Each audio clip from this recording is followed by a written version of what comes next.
propositionی سێمانەیە let x without 1 y without 2 and z without c be topological spaces if f from x to y and g from y to z are two continuous functions, then the composite function g circle f from x to z is continuous. بما على جيله اگر هاتو دو function continuous هبو ka f و g بن f ل x وبچه بو y g ش ل y وبچه بو z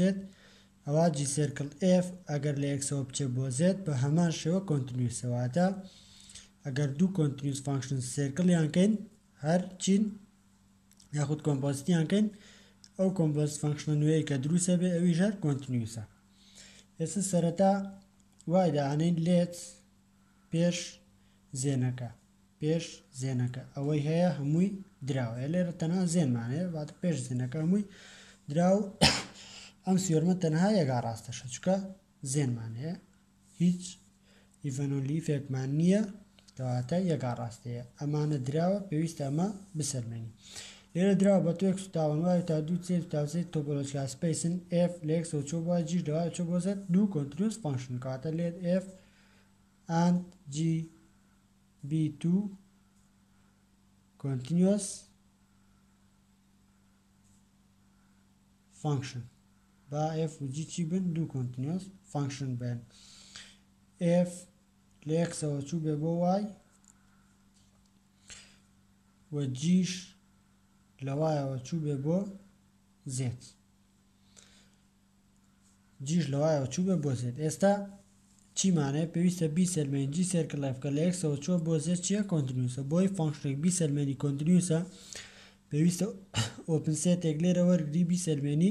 لیره اوپنه واتا فانکشن اگ پیوسته اوپن سیت اگ لرنجه که ورگ دی که همو جار دو میان رنجه بی سلمین انورسه که اوپنه لنا که اوپنه لنا دومینه که کبریتیه ل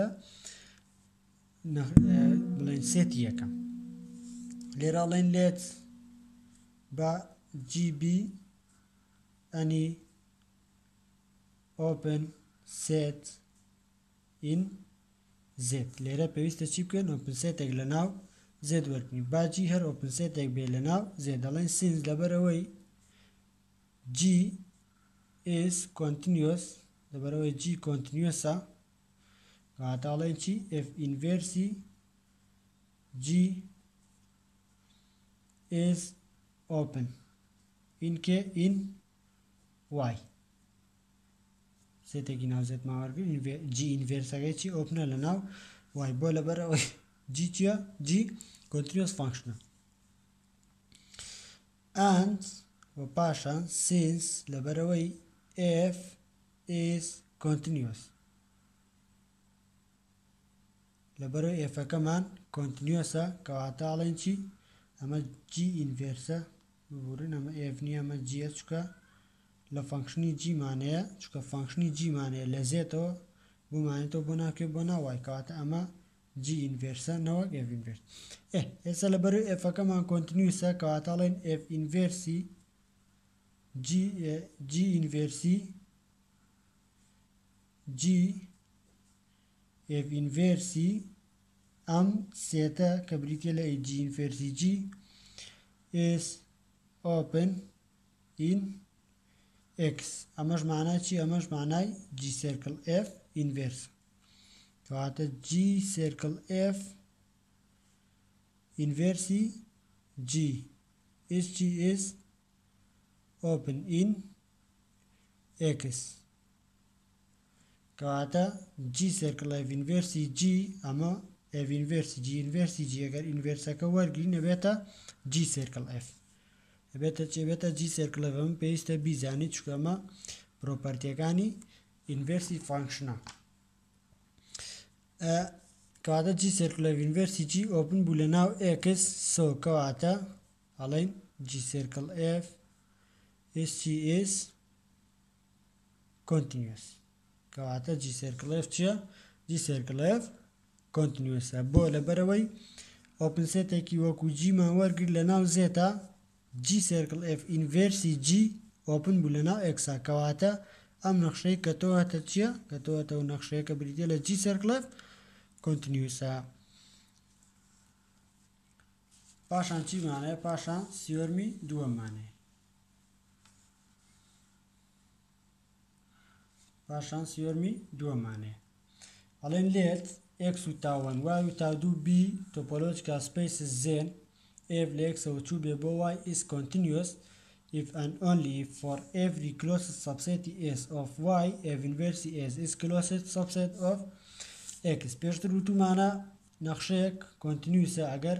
ئینڤەرس ئیمێجی هەر ئۆپن سێتێکی ناو y ئۆپن بێ لە ناو x ئێستاش ئەڵێن لەم سیۆرمەیە ئەگەر هاتوو ئینڤەرس ئیمێجی هەر کلۆز سەبسێتێکی ناو y کلۆز بوو لە ناو x ئەوە فانکشنەکەمان بە هەمان شێوە ئەتوانین بڵێن کۆنتینیوسە لە دوای ئەم سیۆرمەی کە ئێستا خوێنین لە دوای ئەم سیۆرمەوە هەر کاتێک تۆ بیسەلمێنی فانکشنە کۆنتینیوسە و کاتە بە دوو شت دەتوانین بیسەلمێنی یا ئەوەی ئۆپن سێتێکی لێ وەرگری لە ڕێنجەکەی بیسەلمێنی ئینڤەرسەکەی ئۆپنە لە ناو دۆمێنەکەی ئەواتە ئەگەر لە x چوو بێ بۆ سێتێکی ئۆپن لە y وەرگری بیسەلمێنی ئینڤەرسەکەی ئۆپنە لە ناو x یاخود کلۆسێکی ناو y وەرگری بیسەلمێنی ئینڤەرسەکەی کلۆسە لە ناو x لە دوای ئەم سیۆرمە و دوو شتە توانین بەکاربێنین بۆ سەلمانی کۆنتینیوسیتی لە فانکشنەکە ئێستا لێرە ئەم سیۆرمە پروفەکەین سەرەتا لەبەرەوەی ئیف لیفە دووە ڕاستەیە و لێرە زێنمان وتمان ئەگەر زێن و ئیف لیفمان هەبوو پێش زێنەکە هەرچی درابوو بۆ هەردووە ڕاستەکە ئێستا x و تاوەن y و تا دوو کە تۆپۆلۆجیکال سپێسەمە بۆ هەردووە ڕاستەکەیە پاشان وای دانێن ئێفەکەمان کۆنتینیوسە چیە سەلمێنین ئەوە سەلمێنین بۆ هەموو کلۆز سەبسێتێکی S کە لە y بێت ئینڤەرسەکەی کلۆسە لە ناو x و ڕاستی دومیژەمانەیە و ئەی سەلمێنین کە ئێفەکەمان چیە ئێفەکەمان کۆنتینیوسە سەرەتا تۆ پێویستە بیسەلمێنیت first ئەڵێن first پێویستە چی بکەی we show that f inverse y ناقصاً s یەکسانە بە چی یەکسانە بە x ناقصاً f inverse s ئێمە بۆچی ئەمەمان هێنا یەکسەمان کرد بەمە بۆچی ئێمە ئەسەلمێنین لەبەر ئەوەی ئێمە کە s وەرەگرین کلۆسە سەبسێتێکە پێویستە چی وەرگرین پێویستە کۆمپلیمنتەکەی وەرگرین کە ئۆپن بێ کۆمپلیمنتەکەی وەرگرین ئۆپن بێ ئێستا لێرەش ئەمەی کە وەرمان گرتووە یعنی کۆمپلیمنتەکەیەتی واتە پێویستە بیسەلمێنی کۆمپلیمنتی f inverse کۆمپلیمنتی s ئەکاتە x ناقصاً f inverse s ئێستا لێرە بۆ ئەمە بسەلمێنین چیەکەین ئەڵێن لێت x وەرەگرین لێت با x دانە بێ لە f inverse چی f inverse y ناقصاً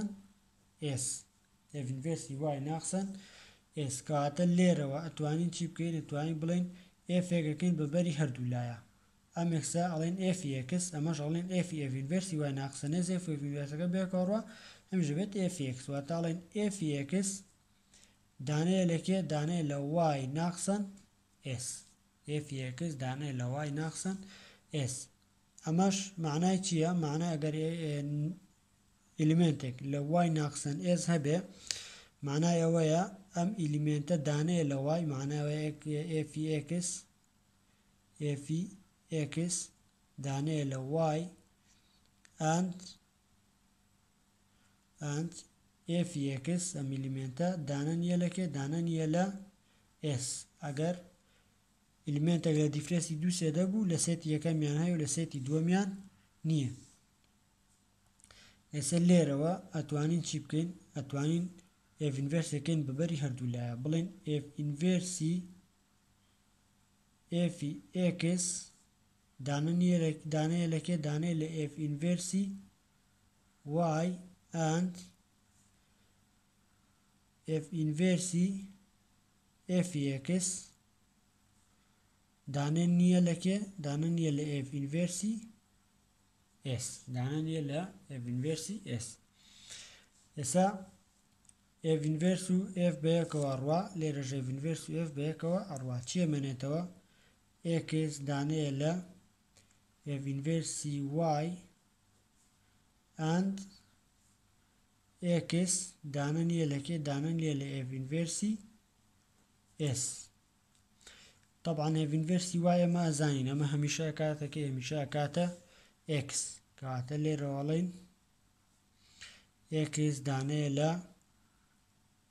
x and x دانن يلكي دانن يلي f inverse s x دانن يلي f inverse s امش بناسي چی مان بوكا x ek مانه دانه ل x x دانن يلي f inverse s كواتالين x دانه يلكي x ناقصا f inverse s x ناقصا f inverse s اسا x ek مان ليرة ورقرت لشو بمان درشو ل x ناقصا f inverse s بمان درشو بابزين توانين باراسته پیچان بگرینەوە یاخود پێویستە ئاراستەکەی تریش بە هەمان شێوە پروڤی لێرە ئەگەر x دانە بێ لە دیفرێسی دوو سێت ئەوە لە دووەمیان نییە لە یەکەمیان هەیە کەواتە لێرەوە توانین بگەڕێینەوە ئەگەر x لەناو x بێت ئەوە ئەتوانین لە جیاتێم x چی دابنین f inverse y دابنین کەواتە بەم ئاراستەیەش بە هەمان شێوە ئەگەڕێتەوە پاشان ئەگەر x لە f inverse y هەبێت و x لە f inverse s نەبێت کەواتە f و f inverse ئەتوانین بۆ x-ەکەی زیادکەین کە ئەمە وەکو هیچمان زیان نەکرد بێ لێرەش بە هەمان شێوە f و f inverse بۆ زیادکەین وەکو هیچمان زیان نەکرد بێ کەواتە ئەوە بەم ئاراستەیە تا ئێستا لێرەش ئەگەڕێتەوە ئەتوانین ئەم ئینڤێرسانە لابەرین ئەم ئینڤێرسانە لابەین ئەم f inverse لابەی و f inverse لابەی لێرە بە هەمان شێوە f inverse لابەین لێرەش لایبین لێرە چی ئەمێنێتەوە f x دانەیە لە y تەنیا f x ئەمێنێتەوە لێرەش تەنیا f x ئەمێنێتەوە لێرە y ئەمێنێتەوە لێرەش s ئەمێنێتەوە کەواتە f x دانەیە لە y f x دانەیە لە s ئەمەش پێناسەی چیە پێناسەی y ناقسن x s کەواتە ئەگەر f x دانە بێ لە y و f x دان نەبێ لە s بۆ بنێوانکەشیان ئەند بێ کەواتە f x دانەیە لە y ناقسن s کەواتە بەم ئاراستەیەش دەتوانین بگەڕێینەوە و ئەمەش ئەگەر f inverse بەری هەردوو لایە بکەین f و f inverse دوێکەوە ڕۆن تەنیا x ئەمێنێتەوە y ناقسن s چی وەرەگرێ f inverse کەواتە بەم ئاراستەیەش دەتوانین بگەڕێینەوە کەواتە ئەمە لێرە چیمان کرد سەلماندمان کە f inverse y ناقسن s یەکسانە بەکێ بە x ناقسن f inverse s یەکسانە بە x ناقسن f inverse s اینجا لە دوای ئەمەوە پروڤەکەمان چێکەین پروڤەکەمان دەست پێەکەین ئێستا سەرەتا چیەکەین ئەڵێن لێت با f-ئەکەمان کۆنتینیوس بێ سەرەتا چێکەین y دانین f-ئەکەمان کۆنتینیوسە f-ئەکەمان کۆنتینیوسە ئەی سەلمێنین کە ئینڤێرزیمەجی هەر کلۆسێتێکی ناو y کلۆسە لە ناو x بە بەکارهێنانی مەرجی چێکە بە بەکارهێنانی مەرجی کۆنتینیوسەکە سەرەتا ئەڵێن لێت f be a continuous function با f-ئەکەمان continuous functionێک بێت and let s be any closed subset of y با s-ئەکەمان چی بێ هەر closed subsetێکی y بێت ئەگەر s closed subseti y بێت ئەوە s complement چیە s complement open-ە ئەگەر s close بێ s complement open-ە کەواتە ئەڵێن y ناقسن s is open in k in y y ناقسن s چیە open لە ناو y چونکە ئەمە معنای چیە معنای s complement و since لەبەرەوەی f is continuous لەبەرەوەی f-ئەکەمان چیە f-ئەکەمان کۆنتینیوسە کەواتە f inverse y ناقسن s چیە is open in k in x بۆچی توانیمان بڵێن f inverse y ناقسەن s ئۆپنە لە ناو x لەبەرەوەی نەخشەکەمان چی بوو نەخشەکەمان continuous اینجا ئێمە هەمانە کە f inverse y ناقسەن s یەکسانە بە چی یەکسانە بە x ناقسەن f inverse s x ناقسەن f inverse s now ئێستا x ناقسەن f inverse s is open in x f inverse x ناقسەن f inverse s چییە open لە ناو x x ناقسەن f inverse s x سپیسەکەیە کەواتە ئەمە معنای چیە گەێنێ معنای f inverse complement ئەگەێنێ واتە f inverse s complement مادام f inverse s complement open بوو کەواتە سۆڵین f inverse s is closed subset of x سێتێک کۆمپلیمنتەکەی open بوو سێتێک کۆمپلیمنتەکەی open بوو کەواتە خۆی چییە خۆی closed subset کێ closed subset x ئەمەش داواکاری پرسیارەکەیە کە پێی وتوین ئەگەر fەکەم continuous بێ ئینڤەرسیمە جێر کلۆسێتێکی ناو y کلۆسە لە ناو x ئێمە ژواماندانە نەخشەکەمان continuousە چوین closed subsetێکی y مان وەرگرت سەلماندمان کە ئینڤەرسەکەی کلۆسدە لە ناو x ئێستا بە ئاراستەی پێچەوانەوە وای دانین ئەڵێن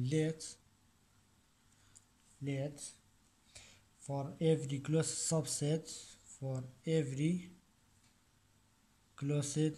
subset of y بۆ هەر closed subsetێکی ناو y f inverse s is closed in x to show f is continuous بۆ هەموو closed subsetێکی وەکو s of y f inverse s is closed in x to show f ئەکەمان continuous ئێساوەی کە بە تۆ دراوە هەموو closed subsetێکی ناو y ئینڤەرسی بۆ وەرگرین کلۆسە بێ لە ناو x پیشانی این چی پیشانی f ئەکەمان continuous ئێمەش بۆی پیشانی بین فانکشنێک continuousە هەتا ئێستا پێشەوە ئەم سێرمان پروفکەین پێویستە چی بکەین پێویستە بڵین let با g مان هەبێ b any open set in k in y با ئەم g کە تۆ هەتا هەر open setێکی ناو y بێسە پێویستە بیسەلمێنی f inverse g چیە f inverse g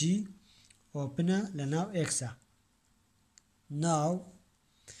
by hypothesis سەرەتا g-ەکەمان open setە کەواتە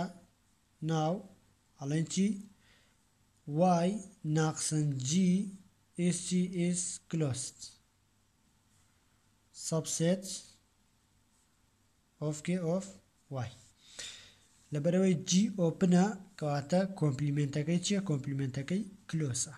کە y ناقسەن g معنای کۆمپلیمنتی gە y ناقسەن g is closed subset of k of y ئێستا مادام y ناقسەن g کلۆسە لە ناو y کەواتە f inverse y ناقسەن g is closed in k in x by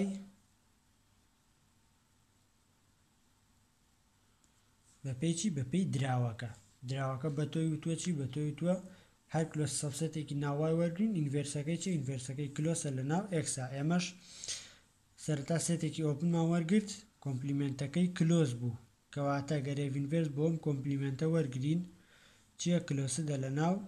x ئەمە بەپێی دراوەکە ئێستا f inverse y ناقسەن g یەکسانە بێ بە یەکسان بە x ناقسەن f inverse g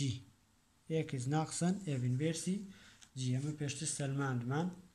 کە کاگەر f inverse بۆ y ناقسەن s وەرگین ئەکاتە x ناقسەن f inverse s بە هەمان شێوە گەر f inverse بۆ y ناقسەن g وەرگری ئەکاتە x ناقسەن f inverse g بەڵام ئێستا now x ناقسەن f inverse g is closed in x x ناقسەن f inverse g closed لەناو x کەواتە یاڵێن so f inverse g is g is open in k in x ئەگەر سێتێک کۆمپلیمنتەکەی کلۆز بێ کەواتە خۆی چیە خۆی ئۆپنە و ئەگەر خۆی ئۆپن بوو کۆمپلیمنتەکەی کلۆسە کەواتە سێتێکمان هەبوو کۆمپلیمنتەکەی کلۆز بوو کەواتە خۆی چیە خۆی ئۆپنە لەناو x ئێمەش جیەکی ئۆپنمان وەرگر لەناو y ئینڤێرسی جیەکە ئۆپن بوو لەناو x کەواتە ئەڵێن so f is continuous کەواتە ئەو فێکی ئەمە هەمانە چییە کۆنتینیوسە بۆ لەبەرەوەی سێتێکی ئۆپنمان سەبسێتێکی ئۆپنمان وەرگرت لە y سەلماندمان کە ئینڤێرسەکەی ئۆپنە لەناو x کەواتە سەلماندومانە ئەو فانکشنی کە هەمانە چییە کۆنتینیوس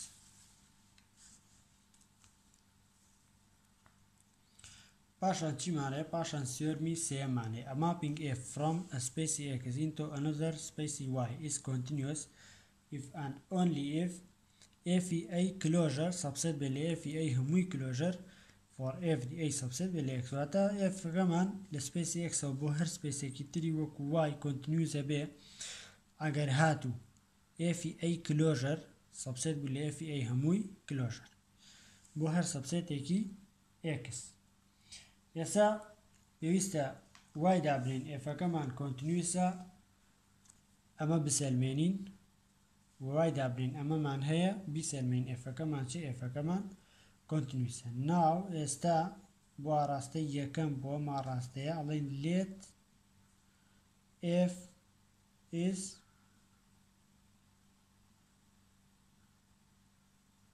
continuous y دابرین ئێفەکەمان کۆنتینیوس بێ ئەگەر ئێفەکەمان کۆنتینیوس بێ ئەڵێن ئێفی ئەی هەمووی کلۆژەر is closed in k in y ئێمە زانین کلۆژەر بۆ هەر سێتێک وەرگرین کلۆسە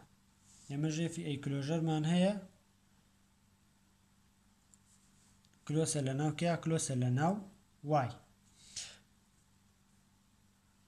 so by theoremi بەپێی سیۆرەمی دووەم بەپێی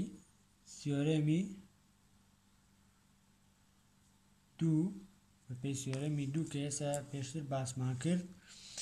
ئەڵێن f inverse f a closure is closed in k in x ئێمە لە سیۆرمی دووەما وتمان هەر سەبسێتێکی y ئەگەر کلۆز بێ ئینڤێرسەکەشی کلۆسە لەناو کیا لەناو x ئەگەر هاتوو بە فانکشنێکی کۆنتینیوس ئەم پەیوەندیەمان دەربڕی لێرەش سێتێکی کلۆسمان هەیە لەناو y ئێفەکەشمان کۆنتینیوسە کەواتە گەر ئینڤێرسێک بۆ سێتە وەرگرین کلۆسە بێ لەناو کیا لەناو x and پاشان since f inverse f a هەمووی کلۆژەر f a closure is closed لەبەرەوەی ئەمەی کە هەمانە کلۆسدە in x so کەواتەڵین f inverse f a هەمووی کلۆژەر یەکسانە بێ بە f inverse f a closure هەمووی کلۆژەر ئێمە زانین ئەگەر سێتێک کلۆز بێ کلۆژەریشی بۆردین هەرەکاتەوە خۆی ئێستا سێتێک کە هەمانە کلۆسە کەواتەکە کلۆژەری بۆ وەرگین هەر یەکسانە بێتەوە بێکێ هەر یەکسانە بێتەوە بە خۆی. ناو ئێستا ئێمە ئەزانین هەموو کاتێک FA هەموو کاتێک FA سەبسێت دەبێت لە کێ سەبسێت دەبێت لە FA هەمووی کلۆژەر. ئەمە شتێکی زانراوە. ئەگەر بێت و F ئینڤێرس بۆ هەردوو لاوەر بگرین لێرەوە توانین بڵێن F ئینڤێرسی FA سەبسێتەکە وەکو خۆی ئەمێنێتەوە سەبسێت بێت لە F ئینڤێرسی FA هەمووی کلۆژەر. ئەم F ئینڤێرسۆ مێفە ئەڕوا بە یەکەوە لێرەوە توانین چی بکەین بڵێن A سەبسێتە لە F ئینڤێرسی FA هەمووی کلۆژەر. ئەگەر سێتێک سەبسێت بێت لە سێتێکی تر ئەمە پێشتر باسمان کردو لە پرۆپەرتیەکانی کلۆژەرە هەمان بوو کە لێرەوە توانین بڵێن A کلۆژەر سەبسێتە لە F ئینڤێرسی FA هەمووی کلۆژەر. ئەگەر سێتێک سەبسێت بێت لە سێتێکی تر ئەوە کلۆژەر بۆ هەردوو لاوەرگرین هەر بە سەبسێتە ئەمێنێتەوە. F ئینڤێرسی FA کلۆژەر هەمووی کلۆژەر یەکسان بەکە یەکسان بە F ئینڤێرسی FA کلۆژەر کەواتە ئەمە یەکسانە بەکێ بە F ئینڤێرسی FA کلۆژەر. ئەم سێتە سەبسێت بوو لەم سێتە ئەمەش یەکسان بۆ سێتە کەواتە ئەمە سەبسێتە لەمە کەواتە توانین بڵێن A کلۆژەر سەبسێتە لەگێ سەبسێتە لە F ئینڤێرسی FA هەمووی کلۆژەر. شتێکی ئاشکرا ئەگەر سێتێک سەبسێت بێت لە سێتێکی تر و ئەم سێتەش یەکسان بێ بۆ سێتە کەواتە ئەمەی کلۆژەری کە تۆتە سەبسێتە لێرە تا A کلۆژەر سەبسێت لەگەر Fێک بۆ هەردوو لاوەرگرین ئەبێتە چێ بێتە FA کلۆژەر سەبسێتە لە F ئینڤێرسی FA هەمووی کلۆژەر. ئەم F ئینڤێرسە ڕوا کەواتە لێرەوە هەڵێن FA کلۆژەر سەبسێتە لە FA هەمووی کلۆژەر. ئەمەش داواکاری چی بوو داواکاری پرسیارەکە بوو ئەم بڵێن ئەو شتە بوو کە داوا کراوە بیسەلمێنین کە FA کلۆژەر سەبسێتە لە FA هەمووی کلۆژەر. ئێمەش سەلمانمان FA کلۆژەر سەبسێتە لە FA هەمووی کلۆژەر. ئێستا وای دانین ئەمەمان هەیە ئەیسەلمێنین Fەکەمان چییە Fەکەمان کۆنتینیوس.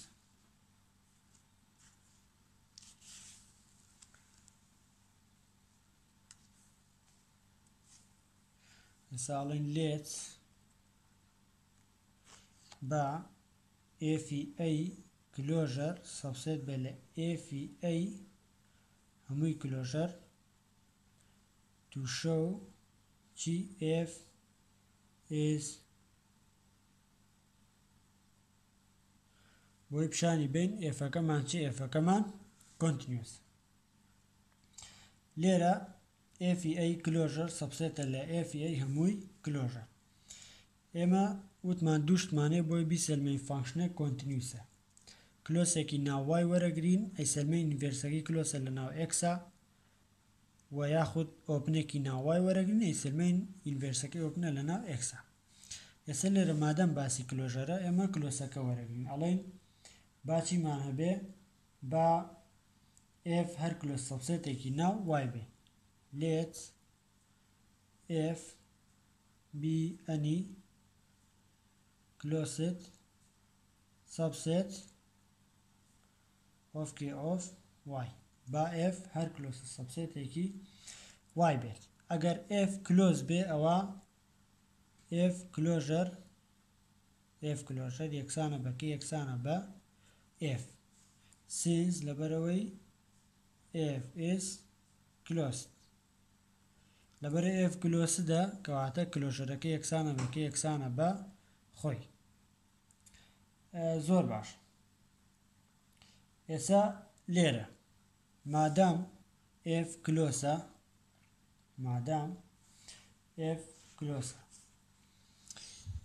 اینجا وەکو ئەگەر f مان هەبێ لەناو y ئەوە ئەڵێن f inverse f. f inverse f چییە؟ f inverse f is a subset of k of x. ئەگەر f مان هەبێ لەناو y ئەوە f inverse f لەکوێیە؟ f inverse f لە ناو x ئەمە بەپێی دراوەکە. f inverse f سەبسێتە لە کێ؟ سەبسێتە لە f inverse f هەمووی کلۆژر بەپێی دراوەکە، بەپێی ئەم دراوەی کە لێرە تۆ هەتە. ئەگەر چی بکەین؟ ئەگەر f inverse f ئەمە هەمووی کلۆژەر بێ، سەبسێت دەبێ لەکوێ؟ سەبسێت دەبێ لە f inverse f هەمووی کلۆژەر. f inverse f هەمووی کلۆژەر وتمان ئەگەر لێرە سێتێک کلۆژەکە لە ناوە بێ سەبسێت دەبێت لە f هەمووی کلۆژەر. لێرەش f inverse f مان هەیە، f inverse f مان هەیە کەواتە f inverse f کلۆژەر سەبسێت دەبێت لە f inverse f هەمووی کلۆژەر. ئێستا لێرە ئەم ئینڤێرسە و ئەم f بە یەکەوە ڕوا یەکسانە بێ بە چ؟ یەکسانە بێ بە f کلۆژەر. یەکسانە بێ بە کێ؟ یەکسانە بێ بە f کلۆژەر. f کلۆژەری ژێمە هەمانە، یەکسانە بە چی؟ یەکسانیشە بە کێ؟ یەکسانە بە f. کەواتە ئێستا ئەوەی کە لە بەردەستی ئێمەیە f inverse f inverse f سەبسێتە لە کێ؟ سەبسێتە لە f. سەبسێتە لە کێ؟ سەبسێتە لە f. ئەمە کلۆژەرێکیشی هەیە. ئەتە f inverse f کلۆژەر سەبسێتە لە کێ؟ سەبسێتە لە f. بۆ لەبەر ئێمە سێتە سەبسێت بوو لەم ئەمیش یەکسان بۆ ئەویش یەکسان بۆ کات ئەم سێتە سەبسێتە بێت لەم سێتەی کۆتایی بۆ لەبەر نێوانی هەمویان یەکسانەیە و لێرە چیمانەیە؟ لێرە سەبسێتەیەکمانەیە کەواتە ئەم سەبسێتەیە هێڵینەوە و ئەمە یەکەم وی کۆتایی وەرەگرین کەواتە f inverse f کلۆژەر سەبسێتە لە f. لێرەشەوە ئەتوانین f inverse بۆ هەردوو لا وەرگرین، ئەم f لەگەڵ f inverse تر کە وەرەگرین ئەڕوا چی ئەمێنێتەوە؟ f inverse f هەمووی کلۆژەر سەبسێت دەبێت لە کێ؟ سەبسێت دەبێت لە f inverse f. f inverse f هەمووی کلۆژەر سەبسێت دەبێت لە f inverse f. بەڵام ئێمە یەک شتمانەیە بات ئێمە هەمیشە سێتێکمانەیە سەبسێت دەبێت لە کلۆژەرەکەی خۆی، هەموو سێتێک سەبسێت دەبێت لە کلۆژەرەکەی خۆی. f inverse سەبسێت دەبێت لە f inverse f کلۆژەر. واتە بەڵام always هەمیشە always f inverse f سەبسێتە لە کێ؟ سەبسێتە لە f inverse f هەمووی کلۆژەر.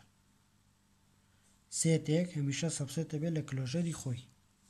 سێتێک هەمیشە سەبسێت دەبێت لە کلۆژەری خۆی. ئەمە ناوەنین با نای بنین یەک و ئەمەش نابنین دوو. f inverse f کلۆژەر سەبسێت بوو لە f inverse f. f inverse f ژووتومانە هەمیشە سەبسێتە لە f inverse f کلۆژەر. سێتێک هەمیشە سەبسێت دەبێت لە کلۆژەرەکەی خۆی. کەواتە f inverse f یەکسانە بە چی؟ یەکسانە بە f inverse f هەمووی چی؟ هەمووی کلۆژەر. f inverse f یەکسانە بە f inverse f هەمووی کلۆژەر. کەواتە مادام سێتێک یەکسان بە کلۆژەری خۆی کەواتە f inverse f is closed subset of k of x. چونکە f inverse هەمیشە چێتەوە ناو کێ؟ چێتەوە ناو x. ئێستا کلۆسە سەبسێتێکی ناو y مان وەرگرت، کلۆسە سەبسێتێکی ناو y مان وەرگرت، ئینڤێرسەکەی چی بوو؟ ئینڤێرسەکەی کلۆست بوو لە ناو x. کەواتە بای سیۆرمی دووەم بەپێی سیۆرمی دووەم کە پێشتر باسمان کرد، سیۆرەمی دوام بە پێسیۆرمی دووەم f is continuous f ئەکەمان چییە؟ f ئەکەمان continuous ئەمە ڕاستەی دووەمی پرسیارە.